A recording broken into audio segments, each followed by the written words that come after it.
মায়ের সাথে শেষবার কথা বলে হাসি মুখে ঘুমাতে গিয়েছিলেন রবিন, কিন্তু ভাগ্যের নির্মম পরিহাসে সেই রাতই কেড়ে নিল তার জীবনের সব রঙিন স্বপ্ন।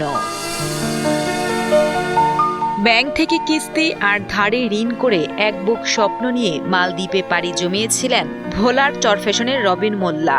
এই তরুণের ইচ্ছে ছিল নিজের উপার্জনে নতুন ঘর তোলা আর বিয়ে করে জীবন সাজানো, কিন্তু সব পরিকল্পনাই ছাই হয়ে গেল গ্যাস সিলিন্ডারের বিস্ফোরণের ভয়াবহ আগুনে। ব্যাংকের তুমি লইয়া লেনদেন পোলা পাঠাইছি 4 লাখ টাকা দিয়া, আমি লেনদেন এখনো দিতাম পারি না। আমার পোলা মালদ্বীপে মারা গেছে। 2 বছর হয়েছে। তারে জিজ্ঞেস করতাম যে ভাই দেনা ফেনা যা আছে একটু ঘুরিয়া যা, কয় না ভাইয়া আমি দেনা ফেনা দেওয়া শেষ হলে আমি দেশে আসবো, ঘর করবো, বাড়ি করবো, বিয়ে করবো, তার মনে আশা।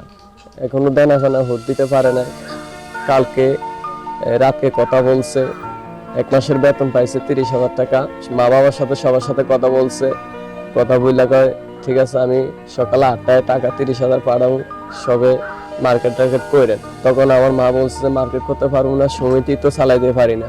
সবার সাথে কথাবার্তা পড়া ঘুম গেছে।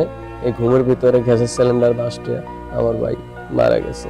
আমার বাইরে গত 13 বছর এই মাসেই ফাটাইছি রমজানে। অনেক দেনা ফেনা করিয়া সুদূর উপরে টাকা পয়সা লইয়া আমার বাইরে বিদেশে ফাটাইছি। এখন আমার ভাই এই মাসে এখন দুর্ঘটনা শুনি দেনা ফেনা এখনো দেওয়া হয় না। আরো অনেক গরিব মানুষ। ব্যাংক ঋণের পাহাড় মাথায় নিয়ে রবিনের দিশেহারা মা বাবার এখন একটাই আকুতি, ছেলের নিথর দেহটা যেন অন্তত শেষবারের মতো দেশে ফিরে আসে। এখন আমার সরকারের কাছে দাবি আমার পোলাটা ফেরত দিতে।